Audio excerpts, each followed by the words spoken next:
Tyreek Hill and Malik Nabers. Awful injuries, huge fantasy impacts. It sucks to lose those guys, obviously, but we have no choice but to move on, and you might be surprised by some of the moves that could help you recover.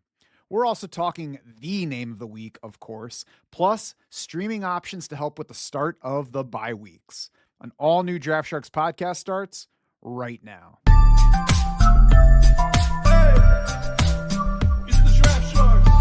Matt Schaff and Jared Smola of DraftSharks.com here to talk you through Week 5 waiver wire moves. And Jared, we should just jump into it. The Tyreek Hill fallout is up first. The knee injury was awful last night. There have been reports today about all the damage that's going to have to be repaired. Certainly calls into question the rest of his career. But what we have to focus on here is what we do for our fantasy teams, what this changes for the Miami offense in Week 5 and beyond. I guess, first of all, is there anybody that you're looking forward to picking up that you're interested in for this week and beyond among the Miami players in the wake of Tyreek Hill's injury? No one I'm dying to add, and I think the first thing we want to make sure we recognize here, and it's the same thing with the Malik Nabers injury we're going to talk about next, is that the offensive pie for these two teams, right? Like the size of the pie just gets smaller with these two injuries. Tyreek Hill and especially Malik Nabers, just such big parts of that offense, such important cogs in that offense. I think both offenses are going to just not be as productive going forward. So that's going to hurt everyone involved here. On the Dolphin side, I think, Jalen Waddle and Devon Achane are going to just get more volume. I think they're both winners here, clearly. To me, the ad in Miami, the top priority for me would be Darren Waller, which is crazy to say because this guy, up until last night had not played football in like close to 2 years. But he looked good to me. I mean, he's obviously big. He gives this passing game some much needed size. And he looked good to me. Obviously scored the 2 touchdowns. The playing time was still limited.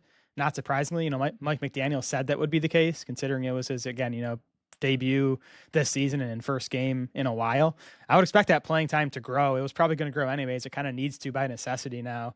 And I think Waller might be my bet to finish third on this team in targets the rest of the way. Again, well behind Jalen Waddle and Devon Achane. Yeah, and just to add some context to the role, he trailed Julian Hill still among tight ends in routes for that game. Obviously scored the 2 touchdowns. That's going to put him on everybody's radars right away, but 6th among Dolphins in total routes. Tyreek Hill, one of the guys ahead of him. And of course, that's not even counting the running back. So like you said, it was a minimal role. That said, even if his role stays small relative to other tight ends, it's not like they're going to put Darren Waller out there as a run blocker. When he's on the field, he's going to be a potential target. And as you just mentioned, they don't have a whole lot of, attractive targets, I guess, experienced targets. That's the whole reason that they brought him out of retirement, the whole reason he came out of retirement. So he adds at least some upside to an offense that just lost a whole lot of it. He adds R&B songwriting upside to this offense, which I think is key, especially in a city like Miami. So we're adding him. I wouldn't go out of my way to get him unless I'm just desperate for a tight end and need some upside the rest of the way. I think he's attractive in that case. Malik Washington's interesting. I have a hard time thinking that he's going to become a significant fantasy factor for, the common size 10 and 12 team fantasy leagues this year. Yeah, I'm with you there. I think in 10 teamers, you can leave Washington on the waiver wire. I think in 12 teamers, if you have deeper benches, he's probably worth stashing. Now, based on last night's game, Nick Westbrook-Ikhine was the one that picked up most of Tyreek Hill's routes. And I think that might continue to be the case because he's just more that traditional outside receiver. Malik Washington, I'm not going to call him gadgety, but he's more the, short range yards after catch stuff. That's what he was in college. And he's really good at that stuff. And that's what makes him intriguing. He can do some of that after catch stuff that Tyreek Hill did for this offense. Washington already averaging 3.8 targets per game. Not a big number, but again, that could get up to, 5, 6 with Tyreek Hill gone. He's also has 8 carries already through 4 games. They've been using him on, some of those end around, some of the other, again, more gadgety running type stuff. I think that could continue to be the case. So I think, the upside here is like bye week spot starter. I don't think Washington's going to become an every week fantasy starter again. He's clearly behind Waddle and Achane in the pecking order. I think Waller could even out target Washington the rest of the way, but I do think, especially in PPR leagues, he's someone that, the catch rate should still remain high. You're getting some of those carries to boost the floor that, Washington could be helpful as we get into these, heavier bye weeks. And if you are in a deeper league, consider Nick Westbrook-Akina. I think it's just a matter of time before we get one of the weeks where we have to talk about him on this show, where people are asking if he's the next Trey Tucker. I'm not saying there's a 3-touchdown game, but a week where he has some kind of game with a long touchdown and good yardage, and people are wondering if he's going to be an answer for the rest of the season. Yeah, it could be. I feel like this Dolphins offense has like been on the ropes. It's kind of like survive these last 2 weeks, but man, I think losing Tyreek Hill, this Miami offense might really struggle the rest of the way. So that's even a concern for me. But with someone like Waddle, especially, I know Waddle had that massive game in 2023 when Tyreek Hill was out. I don't think there's that type of upside with Waddle going forward. I think he's going to be a nice like wide receiver 2 because of the volume. I just don't think there's like wide receiver 1 upside, just because I don't think this Dolphins offense is going to be quite good enough.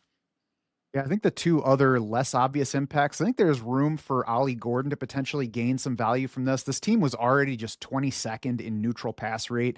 I wouldn't be surprised if they even lean further in that direction, because, the names we've just talked through, they don't have a whole lot going on besides Tyreek Hill and Jalen Waddle at wide receiver, at tight end among those pass catchers. They do have a decent stable at running back, including obviously Achane, but who is not a workhorse to lead that backfield. So I wouldn't be surprised if we get more usable weeks from Ollie Gordon here. The other move that I think maybe might be the clearest change for me this week is just dropping Tua Tagovailoa altogether. Yep. I mean, he was not all that useful a fantasy quarterback anyway. I think this injury basically removes the chance that he's going to be helpful for fantasy teams the rest of the way. Yeah, low end quarterback 2 going forward for me. So you obviously keep him in super flex and 2 quarterback, but there's no reason to keep him rostered in 1 quarterback leagues. The Malik Nabers ACL tear was the first big one of the weekend. So now let's move over to the fallout from that. And I think more interesting names to pick up among Giants. Darius Slayton, Jared, is the first one up for me. We had a very small sample last year of Malik Nabers missing time. He missed 2 games with an injury early in the season, and Darius Slayton got 11 targets in each of those games. We've swapped quarterbacks since then. It's obviously not the exact same scenario, but Darius Slayton is the most obvious fill-in. He's certainly not going to be Malik Nabers, but he's the most obvious direct beneficiary of the kind of downfield targets that they want to send to Malik Nabers.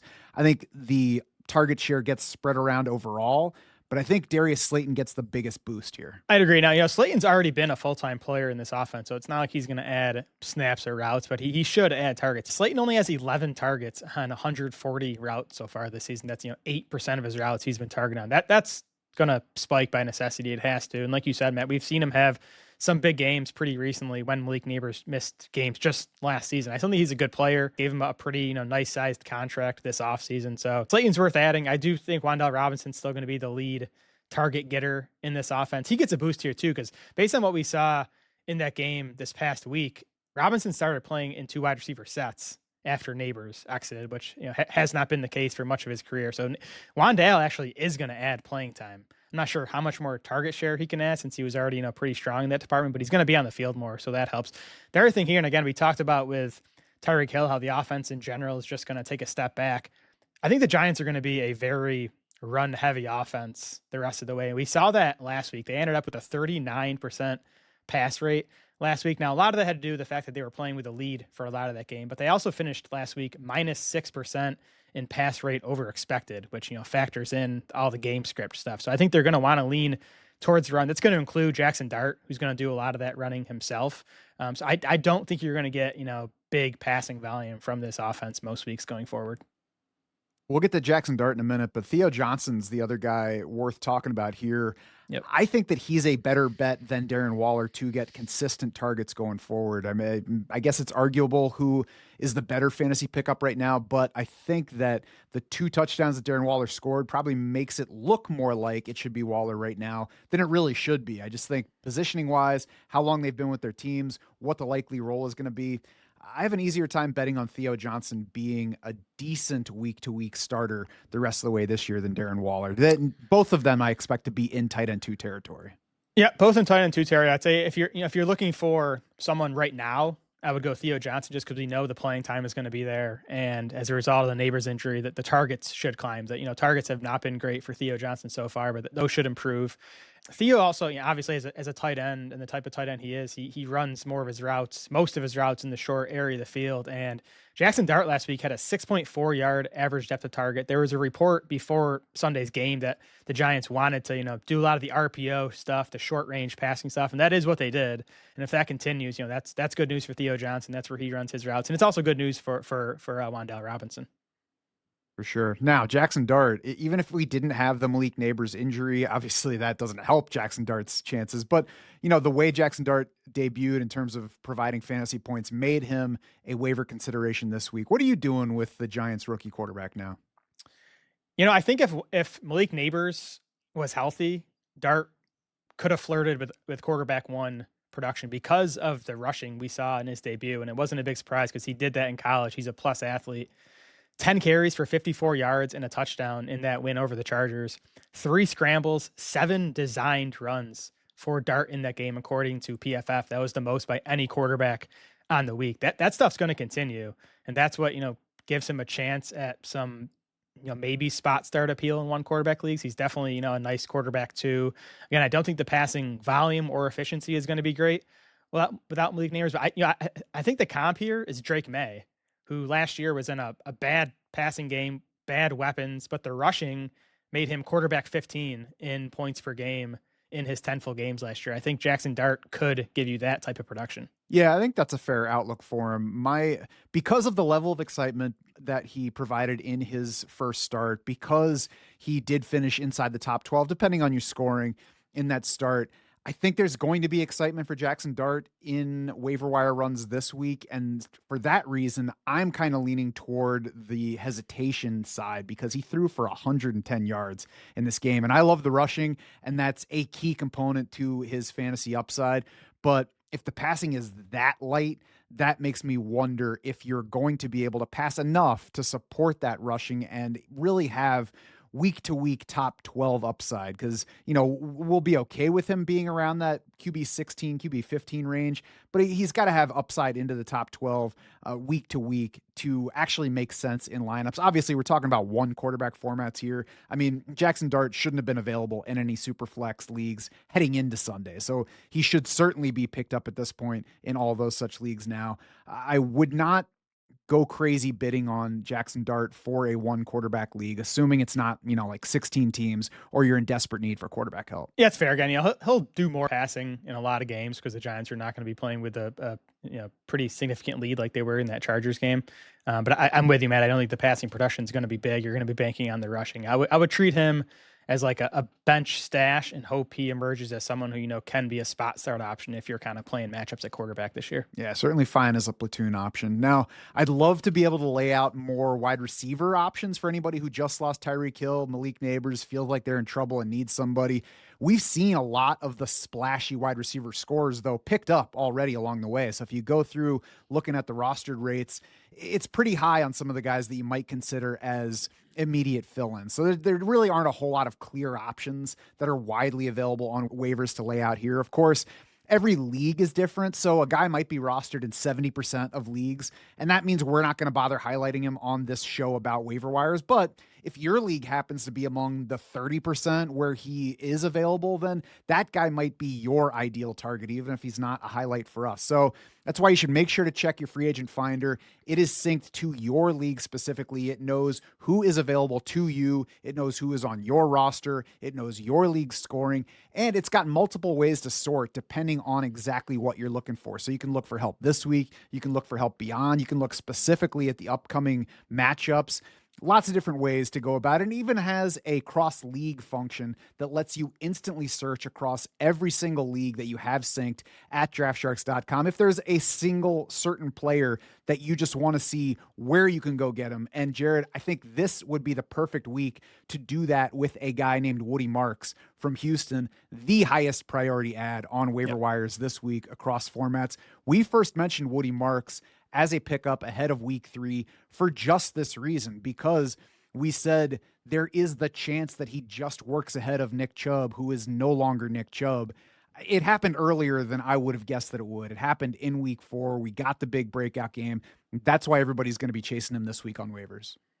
Yeah, and this is why we spend too much time looking at, snaps and routes and where that stuff is trending in the roles these guys are playing, is to, get ahead of this stuff and stash Woody Marks 2 weeks ago, or get him on your, for a 5% bid, because you're going to have to bid, I would assume, over 50% of your, fab budget to get him this week, which I think is okay. I think it's worth it. You can go up to, 50, 60, 70% if you're in need of a running back, because I do think Marks looks like, at least a nice RB3 the rest of the way, and potentially an RB2, because we know he has the passing down work pretty much on lock at this point. He, as you said, Matt, out-snapped and out-carried Nick Chubb last week. Continues to just look like the more explosive runner, which is not a surprise considering where these guys are at this point.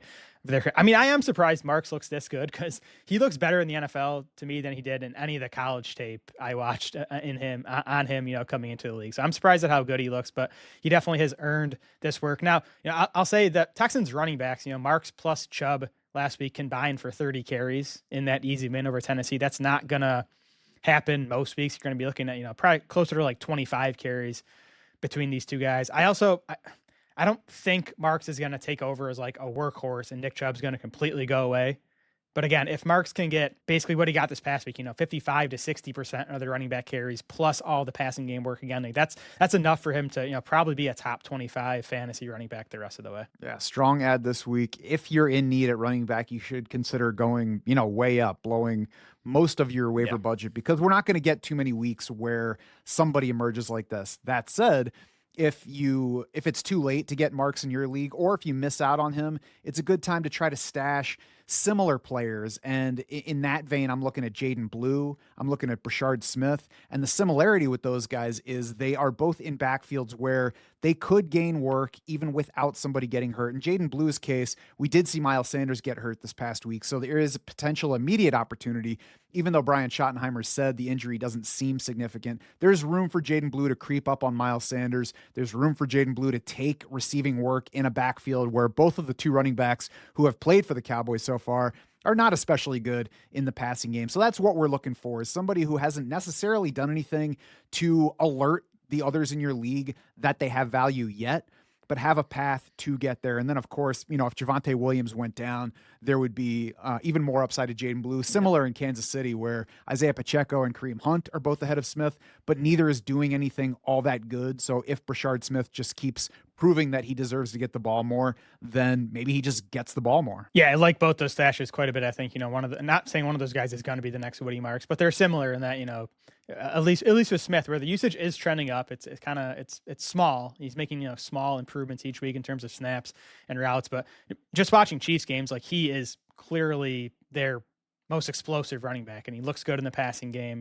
He's making at least one impressive play every Chiefs game. So, and their coaching staff has talked after that game against the Ravens that, they have been looking to get Smith more involved. They want to continue to keep getting him more involved. So, obviously not a fantasy option yet, but I would not be surprised, by November if, Smith is someone that you can, use as an RB3 or flex, especially in PPR leagues. Jared, we redesigned the waiver wire article this week. We've got a priority ad section up near the top, and the other guy in there with Woody Marks is Kenneth Gainwell. Not nearly the priority that Marks is this week, because Pittsburgh's got a week 5 bye, so you can't use Gainwell this week if you do get him. The other thing is Jaylen Warren's knee. We don't know what his status will be for week 6. He did take part in pregame warmups ahead of that Ireland game, so that seems to indicate that he's not going to be out long, but we'll see. At the least, I would say Kenneth Gainwell should be rostered where he's available this week. Yeah, with Gainwell, I mean, for starters, he looked good in that game against Minnesota, who, is a pretty tough run defense. The week prior, we saw Jaylen Warren get workhorse usage and have, a decent enough. This Steelers backfield has just been productive. They're 10th in total running back PPR points right now. Now, again, as you said, Matt, we'll see about Jaylen Warren. He got hurt in practice last week, and then we don't have any other details at this point. He does get the bye coming up. Maybe he's ready come week 6, but in the meantime, I think you have to stash Gainwell, because he if Warren misses another game, Gainwell's going to be in RB2 territory in our week 6 rankings. And Caleb Johnson still might not exist, so we might as well go ahead and grab the current RB2 I saw him. among Steelers. I saw him. He was out there briefly. That's a good sign for his future. So Pittsburgh is on bye for week 5, as we mentioned. Also on bye, Atlanta, Green Bay, Chicago, and the beginning of the bye weeks for 2025 means we need to look even harder for streaming options at quarterback and defense. So Jared, quarterback first, Who do you like if a team is in need for week 5? Yeah, so Sam Darnold's the guy that immediately sticks out to me. For starters, he's just playing really well. And I think I just got to admit I was wrong here. I did not think Darnold in Seattle was going to work. And I thought he was more a product of Kevin O'Connell in Minnesota last year. I thought the O-line in Seattle would be an issue, but Darnold's just playing awesome. 70% completion rate, 9.1 yards per attempt so far. He's 4th in PFF passing grade. Now, he's just quarterback 19 in fantasy points, and passing volume is going to continue to be a concern here. As we expected, the Seahawks are one of the run heaviest offenses in the NFL. Darnold has, though, the last 2 weeks finished quarterback 10 and quarterback 15 in fantasy points. So he's giving you, decent production. And this week he gets the Bucs, who look like a big pass funnel defense. DVOA has the Bucs 1st in run defense and 20th against the pass. They are 29th in adjusted points allowed to quarterbacks. So this could be a game that the Seahawks lean at least a bit more towards the pass, because that's the easier spot to attack this Bucs defense. I think Darnold's the upside isn't huge, but I think he's a decent lower end quarterback 1 this week if you need one. And especially attractive because there aren't that many, real quarterback options that are widely available. I was looking through the rostered rates on Sleeper just trying to get ready for this, and there just aren't that many guys that are under 40%.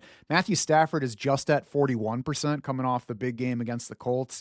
So he feels comfier than Geno Smith based on the way Geno Smith has played and produced fantasy-wise over the past couple weeks. One thing I wonder about with Matthew Stafford is I wonder if the short turnaround to a Thursday night game against the 49ers might be tougher for him given the back issue that he brought into the season. And he just tends to be a guy that's dealing with, nicks here and there, not even stuff that lands him on the injury report all the time, but just kind of banged up. So I guess we watched the practice reports. I can't downgrade him for a Thursday night game, assuming that the back is an issue if I don't hear that it is. And obviously he's got the wide receivers on his side to help.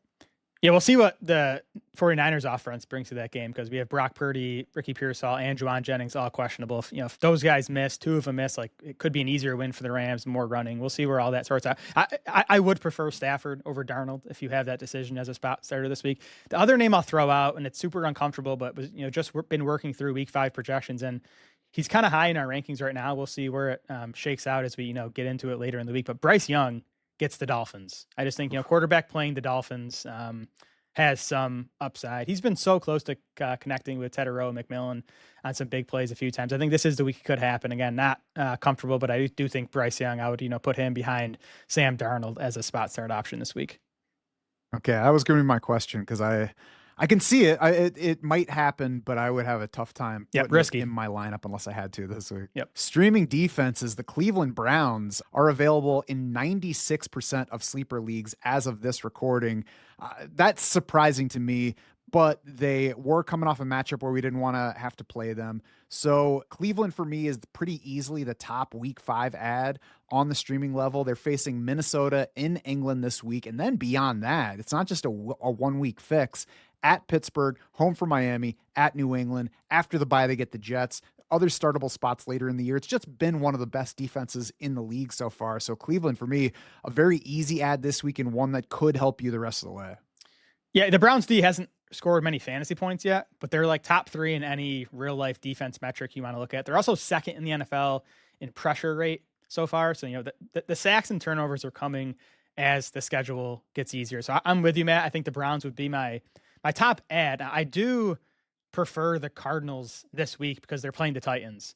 The 4 defenses that have played the Titans so far have finished the week 1st, 7th, 6th, and 4th in fantasy points. It's a matchup proof offense to be going against at this point. So if you're just looking for this week, I do prefer the Cardinals, but I would probably grab the Browns just because you get them for those next 4 weeks of good matchups. And speaking of the Titans, I mentioned the Browns being a solution not just for this week but also for week 6. If you don't get the Browns though, the Raiders are the defense that hosts Tennessee in week 6. As you were mentioning, Jared, the Titans have been the 7th most friendly scoring matchup for team defenses. They're adding 88.5% to team defense scoring according to our adjusted fantasy points allowed. I'm surprised they're only 7th. I mean, a lot of this stuff is, fluky with touchdowns and stuff. To me, they're the best matchup for Ds right now.